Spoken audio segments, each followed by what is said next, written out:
조갑제TV 시청자 여러분 안녕하십니까. 2018년 12월 11일입니다.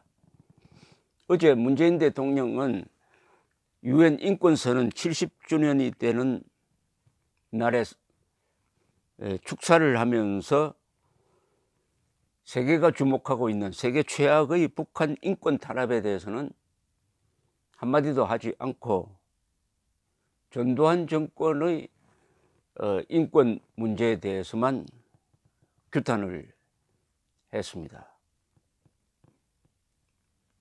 이런 말이 있습니다. 잔인한 자를 동정하는 자는 동정받아야 할 사람에게 잔인하다. 이재수 전 기무사령관 자살을 보면서 생각하는 말입니다. 잔인한 김정은을 동정하는 자는 동정받아야 할 사람들에게 잔인하다.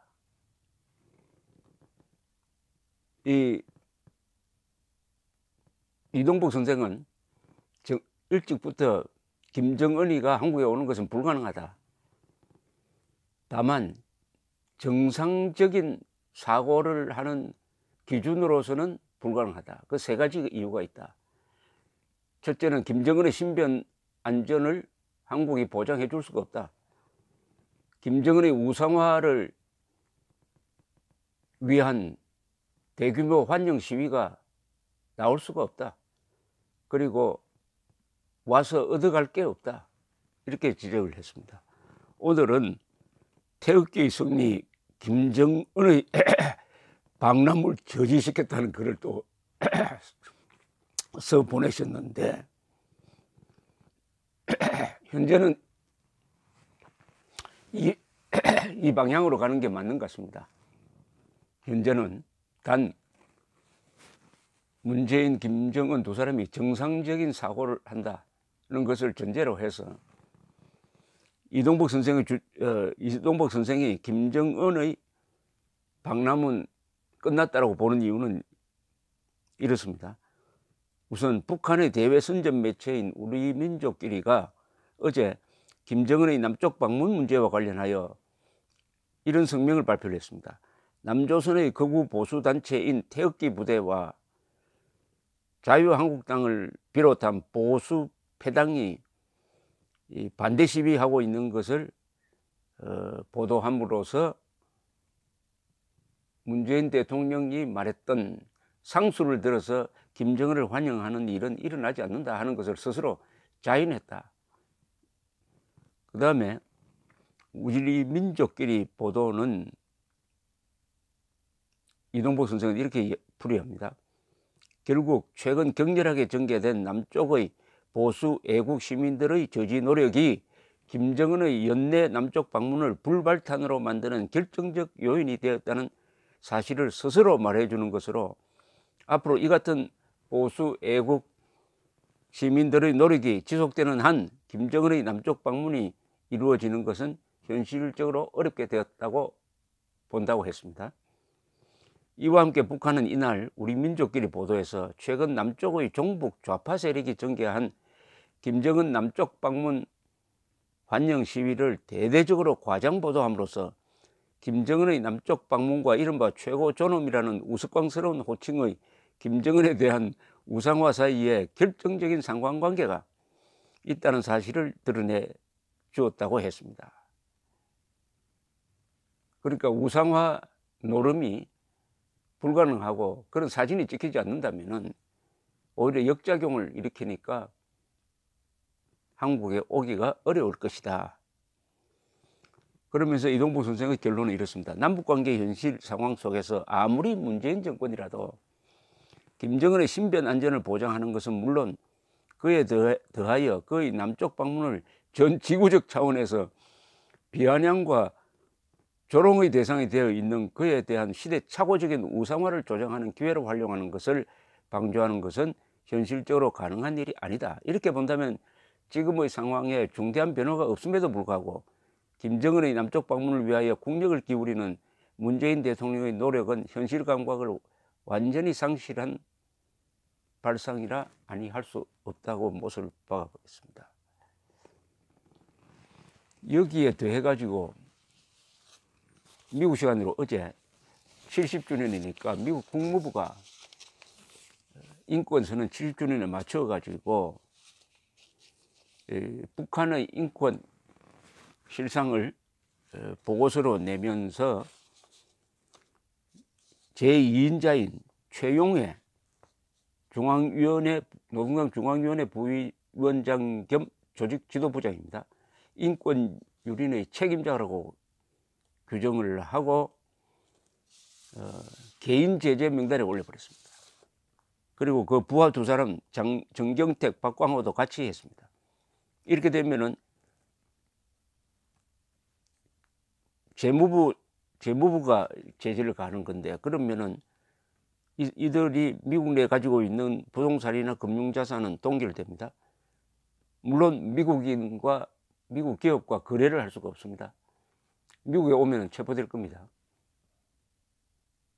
물론 김정은, 김여정도 이 미국 재무부의 제재 명단에 올라 있습니다. 그 이유는 인권 유린입니다. 인권 유린. 특히 이 조직 지도부장이라는 점에 중점을 두었습니다. 북한은 사실은 노동당이 지배하는데, 노동당은 뭐가 지배하느냐? 조직 지도부가 지배합니다. 조직 지도부장이 제2인자입니다. 조직 지도부장 위에 김정은이가 얹혀 있는 거죠. 최용해는 아버지가 최현이고 김일성과 같이 항일 빨치산 투쟁을 했다고 합니다. 이것도 김정은한테는 참 난감한 메시지입니다.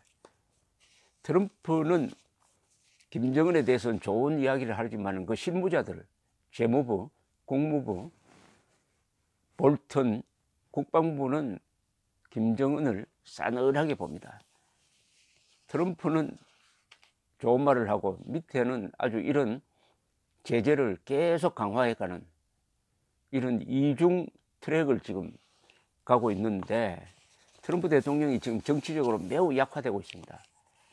트럼프 대통령이 정치적으로 약화된다는 것은 어떤 면에서는 한국에 불리하지 않을 수도 있습니다. 왜냐하면 이제 이 실무자들이 트럼프 눈치 볼 필요 없이 미국 정부의 기존 노선에 따라서 김정은을 옥죄는 것, 두 가지 방법이죠.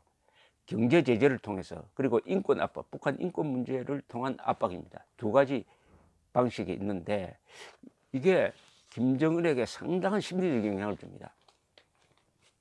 김정은에게 영향을 준다는 것은 2014년에 유엔 총회가 북한의 인권 문제를 처음으로 공식 거론해가지고 총회 결의사항으로서 책임자들을 국제형사재판소에 제소해야 한다는 건의를 안보리에 옮긴 다음에 김정은은 전 외교 역량을 동원해가지고 거기에 대응을 했습니다. 급소가 찔린 것이죠. 급소가 찔린 것이죠. 외국에 나가면 체포될지도 모른다 하는 이런 공포감이 드리워져 있었으니까, 그걸 보면은 바로 북한 인권 문제가 급소라는 것을 우리가 잘 알게 되었습니다. 잘 알게 되었습니다. 어쨌든 문재인 대통령이 일주일 전에 김정은이가 오면 쌍수를 들어서 환영할 것으로 본다는 그 예측은 완전히 빗나가고 있습니다. 지금 철부지 젊은이들이 김정은 뭐 환영하자는 이야기를 하지만 다 코미디 수준으로 끝나고 있습니다. 오히려 그것이 자극이 되어 가지고 정색을 하고 살인마를 환영하는 당신들이 부끄럽습니다 라는 대자보가 붙고 있습니다. 문재인 대통령의 김정은 세일은 불량품 세일로 끝나가고 있습니다. 불량품입니다. 세계에서 한 인간이 가장 저질이고 악질이고 가치 없는 존재라면 김정은 아니겠어요? 김정은. 7살, 8살 먹은 이 초등학생 학생들도 욕하고 싶으면 김정은 욕한답니다. 그때는 담임 선생님도 말리지를 않는다고 해요. 이게 민심입니다. 따라서 문재인 대통령은 이번에 실수를 했습니다. 자신은 김정은을 자주 만나서 언론에 같이 유명해지니까, 한국의 또 언론을 보니까 KBS, MBC, SBS, JTBC를 주로 보겠지만 보면은 한국 사람들이 정말 김정은을 환영할 수 있겠다, 김정은을 좋아하는 모양이다, 아베보다도 김정은을 더 좋아한다는 여론조사도 있다, 스스로 취하는 거죠. 스스로 자신을 속이게 됩니다. 이렇게 되면은 상수를 들어서 환영한다는 그런 말이 나오겠죠. 그러나 현실로 돌아가면 어떻습니까? 한국 사람들이 김정은이가 서울에 온다고 하니까 실감을 하게 되었습니다. 그때부터 농담이 아니라, 이미지로서가 아니라, 김정은 저게 서울에 온다, 복잡한 마음이 안 생기겠습니까? 6.25가 다시 생각나지 않겠습니까? 저걸 어떻게 환영해 줄 수 있느냐 하는 이런 각성을 시킨 점, 그리고 이동복 선생이 이야기했던 대로 태극기 부대라고 불리는 이 보수 행동 세력이 다시 뭉치고 동원력을 증대시킨 점, 그리고 많은 국민들 마음에 김정은은 아니지, 김정은은 아니지, 이런 마음을 확산시킴으로써 이 정권이 꿈꾸는 낮은 단계 연방제는 불가능하다. 낮은 단계 연방제는 말로서는 가능하지만 그걸 실천에 옮기려고 할 때 도저히 안 되겠구나 하는 것을 보여주었습니다. 문재인 대통령의 김정은 세일이 실패한 것은 김정은이가 썩은 고기였기 때문입니다. 썩은 고기를 팔면 됩니까? 제대로 된 고기를 팔아야죠.